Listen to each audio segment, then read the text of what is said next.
That's not like Chris. What is going on? What happened here? And of course, Florida State missed out on a couple linebacker recruits. Yeah, it's kind of um, it can be taken as pessimistic. It can be taken as negative, and maybe into some sorts it is. But it's also I didn't say anything that wasn't factual. So as long as the facts is what's backing up what I'm saying, I can't look at it outside of just the facts part of it. You went 13-1 last season. You just put two linebackers in the NFL. You have more experience coaching in the college football era than anyone on staff, probably combining the majority of people outside of Odell Hagens as your defensive lines coach. But outside of him, Randy has by far the most experience when it comes to college football recruiting and coaching. So for you to go 13-1, put two linebackers in the NFL this past draft, for you to strike out, your three top linebackers on your board, with coming out and saying everyone, not just Florida State, everyone said Wallace is a lockdown. We have nothing to worry about. We're trying to work on Rainey, or we're trying to work on so and so. You needed to land two of those three. You didn't land one. You struck out. So negatively, pessimistic, whatever you want to look at it as, when everyone else is recruiting at a high level and you're still below average, it has nothing to do with Florida State University. It has nothing to do with the NIL pot. It has nothing to do with anything other than the common denominator over the past 3 years is one man that is not doing his job at a higher than average level. And that is within Randy Shannon as the linebackers coach slash defensive coordinator, co-defensive coordinator. You have no excuses for not being able to land at bare minimum one of these guys. Is it over? Is it December? No. But you, as Florida State, going 13-1 in the trajectory that this entire program is going in, you putting two linebackers, and I know it sounds like I'm just repeating myself, but it's context to putting two linebackers in the NFL this past season, basing off of 13 wins. You have no reason that you shouldn't be picking from the litter. At bare minimum, at least third choice. Fine, uh, Georgia can pick exactly what I'm saying from the litter, and maybe Michigan can pick from the litter. And that's still a question because Michigan doesn't have their head coach anymore. But they did win a national championship. So I'm at worst case scenario, you're third on the list. So you should be able to pick out of what's left off of that board by round three as far as who's getting recruited at the top of the line. You're not at round four. You didn't get round 5, 6, 7, 8, 9, 10. You still have yet to land but one that we landed 7 months ago in Pritchard, which at the time was a 3-star. And I'm not star chasing, but the point is everyone else on the staff is being able to pick the crop that they want. They're being able to go to the top of the apple tree. They're being able to do whatever it is that they need to do to get exactly who it is that they want. So, and I wouldn't be saying this. Trust me when I tell people, I went up and down, conversation after conversation with very important people on trying to find an excuse or what could have happened, what happened, and there's none. There's literally nothing that can be said that would defend it, even if there was an excuse. But we don't even have a minor defense. Well, we basically walking into the courtroom red-handed. Nothing we can do about it. Here's your sentence. That's unacceptable at where Florida State's at in its tenure right now. It's Florida State fans deserve better. Florida State University, they definitely deserve better. But most of all, you're the only position coach on the team that's made Mike look bad. So Mike deserves better. So I don't. It's up to Mike though. It is. It's up to Mike whether we keep him, don't keep him, whatever the case may be. I won't take that away, but when the horse's mouth tells you we've got this kid, we are locked, and that doesn't happen. That's not on the head coach. Now it's on the head coach to respond to the non-efforts or the non-results. So we'll see what happens, but it's not December. We do have till December. All that's great. Understand there's time. Understand that recruiting is not over.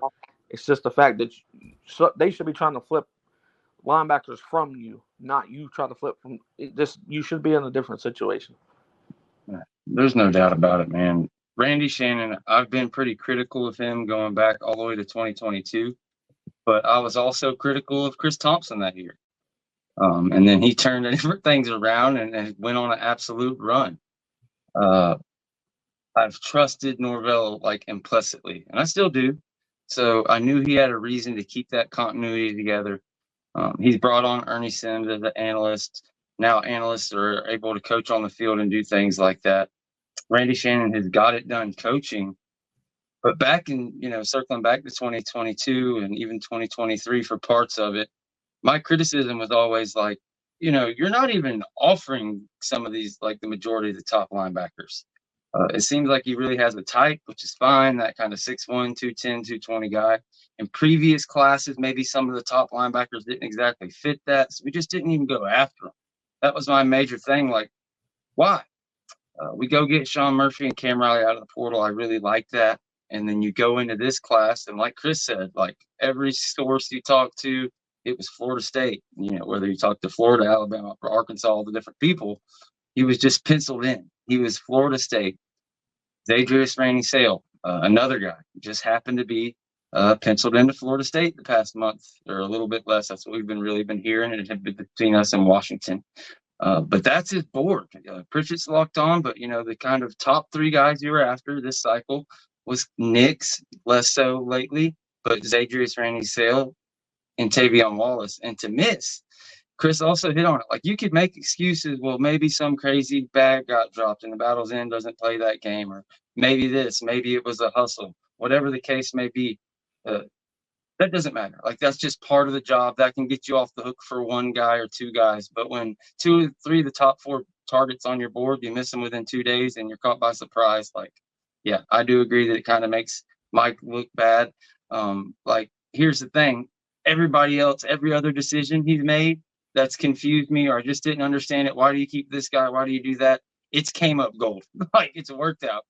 Even Randy up to this point, we sent 2 linebackers to the NFL. We got those dudes out of the portal. But when you are Florida State, when you have the logo, when you're coming off 13 and OCs, the whole 9 yards, yeah, you can't go 0 for 3 like that. You can't get blindsided.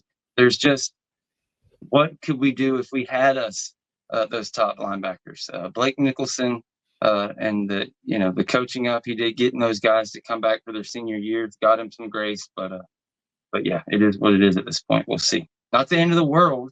It's not like we're going to be negative every day for the rest of the recruiting season. But when something comes up that needs to be addressed, it is what it is. As James, I'm sure, can attest to, as we welcome him to the show, the standard is the standard. That's one of the first things Mike Norvell told him. So that's just how it is.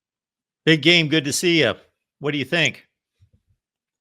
Well, as the old man, as I'm becoming an old man this year, so the old man that I know, they always say it's good to be seen, because that means it beats the alternative. But I mean, I'm with him. I'm just, life is good still. So for us, we had a great run. People were upset that we only had 4 commits not too long ago. But it did halt momentum.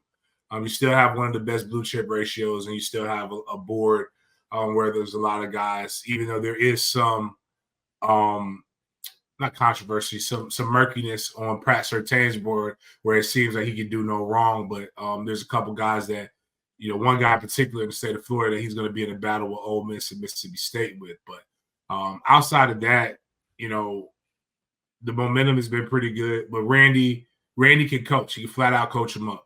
I'm not going to go and say where some people are like fire, but I will say he is not recruiting to the standard of which you should. It should not be this hard. And I do believe Tavion Wallace, and as I jokingly stated about the other kid, you never trust. I don't trust men with two last names. They can't make a decision. You just pick a last name and roll with it. As a man, I get women with the hyphenation, but I don't understand men with the hyphenation. But he was from Washington, long reach. Tavion Wallace kind of in your back in your sandbox should be able to get this guy, but this kid turned down Georgia, Florida State, and Florida. So even though we did believe, so I don't know.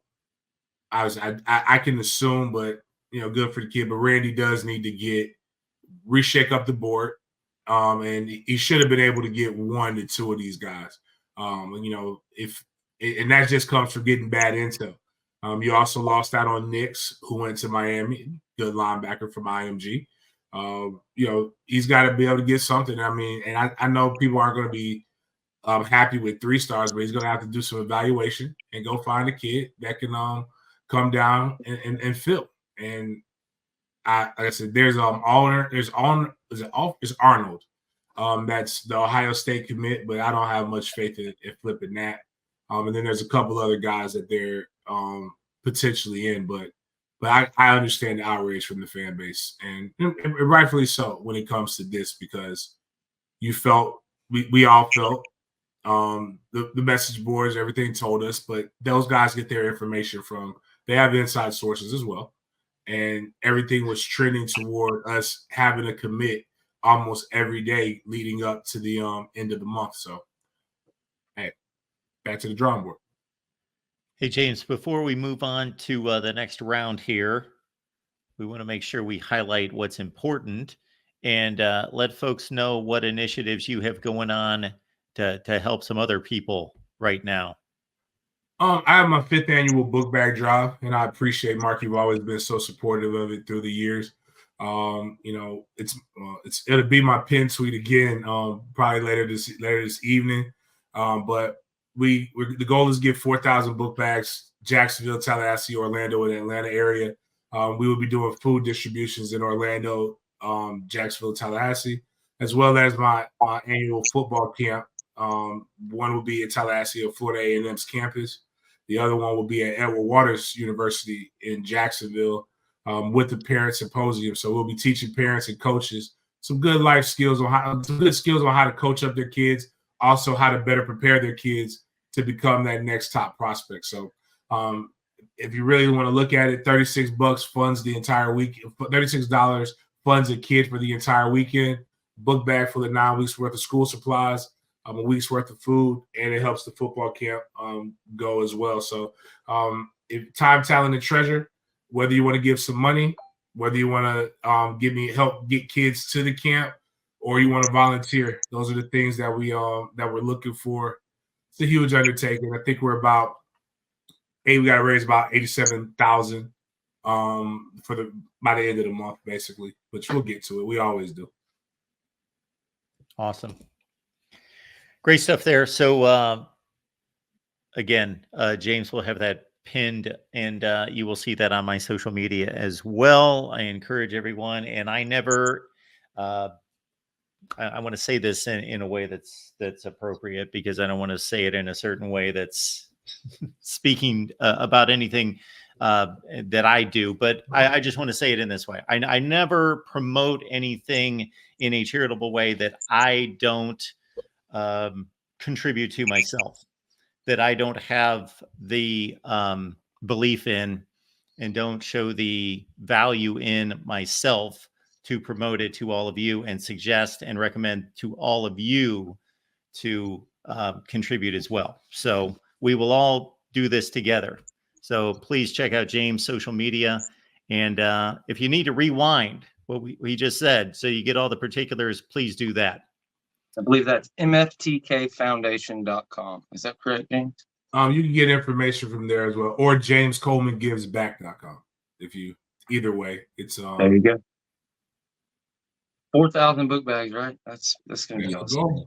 That's awesome. Long road to home. We're going to get it done.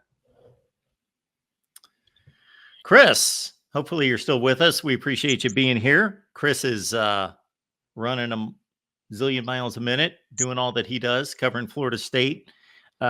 Two guys in the door, I believe, since George and I went down some commits last week, and the two most recent would be a couple guys, one in particular that James hit on, Gregory Xavier Thomas, the cornerback out of Fort Lauderdale, top 20 at his position, roughly top 20 in the state. Myron Charles, top 25 defensive lineman. Your thoughts on those two? It starts off with both of the position coaches recruiting like they're supposed to. That's where it all started. The relationship. When you listen to these kids talk, they tell you about the relationships with not only the head coach and Mike Norvell, but the relationship they have with the position coach that checks on them, daily or every other day, making sure that everything's going well. That's where it starts. But what I think about them as players, Myron Charles he's a beast. I think he's one of those young men that you could see play early. Not that he would have to. It's just the fact that he could because of how talented he is. I have plenty of things that I could say that are great about that young man, but his entire film, his entire attitude, everything that he has let people see makes you think nothing less than that he's going to be a great player and a great asset for Florida State football. So very excited for him. Zay Thompson, he's probably my favorite commit right now, and that's just based off of how he committed. He used Hard Rock in Broward County or whatever it is. He used right there in Miami's backyard. He used the entire guitar of Hard Rock to let everybody know that a kid from down there has committed to Florida State.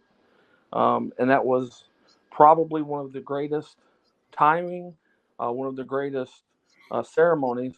I used to get really frustrated with the recruitment ceremonies because they're always off time. They're never efficient. The video's not great. This kid and everybody that helped him, they knocked it out of the park.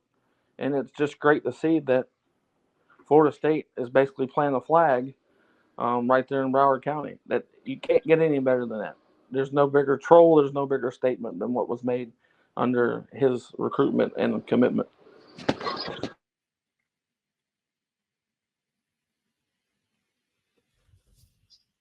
Anything on these two, George?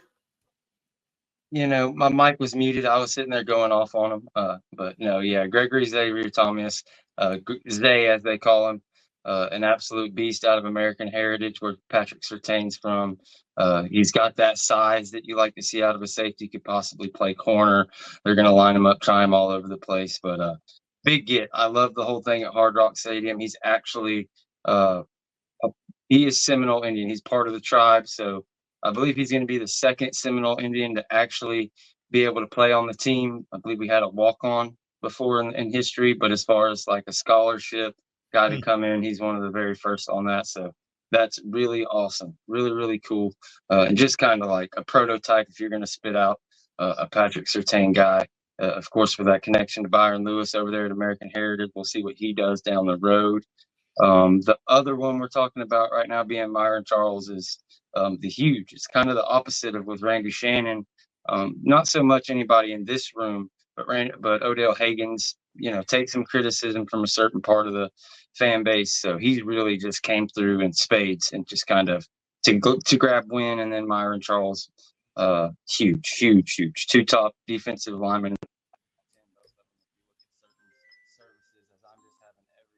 In the world pop up here, but also Chase Lofton, I believe he popped on Saturday, so I don't think we got to talk about him either, if I'm not mistaken. The 4-star tight end out of Nebraska. So we were on a hell of a roll there. I mean, it was just one after the other until it wasn't. So yeah, really fired up about all three of those guys. Getting one of those guys, we had Antonio Cromartie coming to Twitter Spaces. After he committed, just really gave a good breakdown of what Thomas was like. He's a guy that could play basically all of the corner, all the positions in the secondary. So that's what Pat Surtain's type is. Tall guys, 190 plus, that can move. And I think that's what he that's the good part about it. So again, you got better there, got deeper there. And Odell is a kind of a cautionary tale if we don't start winning those battles at linebacker. I mean, I think we have some years down the road, but you'll be in a situation. But these are two D tackles that are going to have to get thrown in the fire very extremely early. So Odell's not done. So he's got his two blue chip prospects for now, but he's still going to have to go and find some guys, where he's going to have to go find something where he some guys in the transfer portal still that are going to be able to come play right away. But I mean, I like it. And then as George talked about, 4-star tight end out of Nebraska, 6'6", about 220 kids, going to probably come in about 240, can run routes, and is a willing blocker. You see him doing some stuff very well with blocking, tracking blockers on screens in high school, which is very difficult to do as a high school kid, going a great path using his hands as well as running very good routes. So I'm excited about him. We should get some good news here in the coming days. Florida State, even with it, will have a great recruiting class this year to follow up a good season. But yeah, I mean, guys doing what they're supposed to do. Pat Surtain recruiting at the level in which he recruits, and will probably always continue to do that. And you've got Odell Haggins being able to finally get some blue chip quality D tackles in.